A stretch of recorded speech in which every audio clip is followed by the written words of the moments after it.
pour atténuer la souffrance du peuple.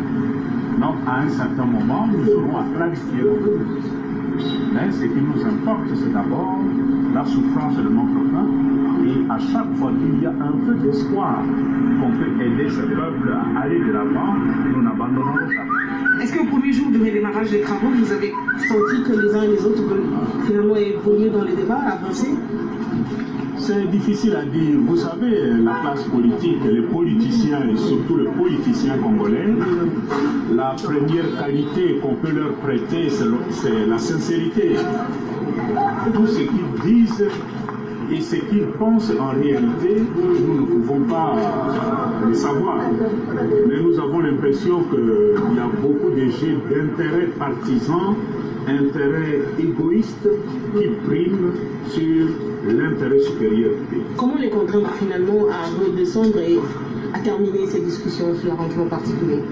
Mais c'est aussi la pression du peuple, parce que tous ces gens, la plupart sont des députés, il y en a qui assument de fonctions publiques, etc. Moi je crois qu'il appartient au peuple de leur signifier ses mauvaises humeurs par rapport à ce genre de comportement ou de petites questions qu'on pouvait facilement régler, on fait traîner en longueur comme si la souffrance du peuple ne leur disait rien. Alors à quel côté appartient finalement le blocage? Qui veut bloquer le processus? C'est la classe politique congolaise. De l'accord et le rassemblement, qui veut bloquer? De l'autre côté, les diables. Moi je crois que quelque part, les politiciens se retrouvent sur un point. Et des fois, nous nous posons même des questions. Est-ce qu'ils sont intéressés à aller aux élections? Que ce soit ceux de la majorité ou ceux de l'opposition. On a l'impression que quelque part, ils sont tous d'accord, on fasse traîner les choses. Pour Monseigneur, quand vous parlez, les peuples doivent leur signifier qu'ils sont mécontents par quel moyen? Manifestation? Vous avez des délégués au Parlement et tous ces politiciens qui sortent, vous êtes les journalistes, vous les rencontrez. Il n'y a personne qui vous empêche de parler avec eux, de leur dire ce que vous pensez de leur comportement, qui, malgré tout le respect que je dois à eux à cause de leur fonction, mais des fois ça frise, on dirait l'irresponsabilité. Vous pouvez ouvrir la CENCO pour que les populations viennent manifester ici pour vous mettre la pression politique?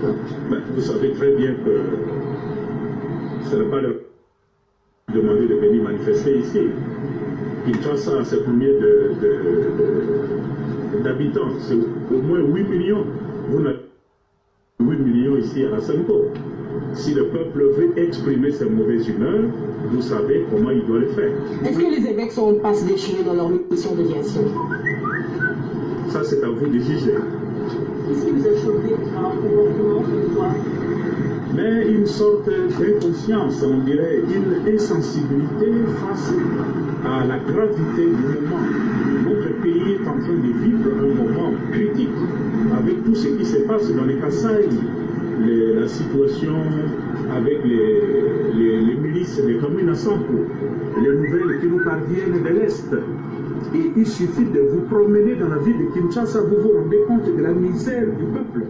Et on dirait que c'est une classe politique qui vit dans un autre monde, qui ne voit pas sérieux.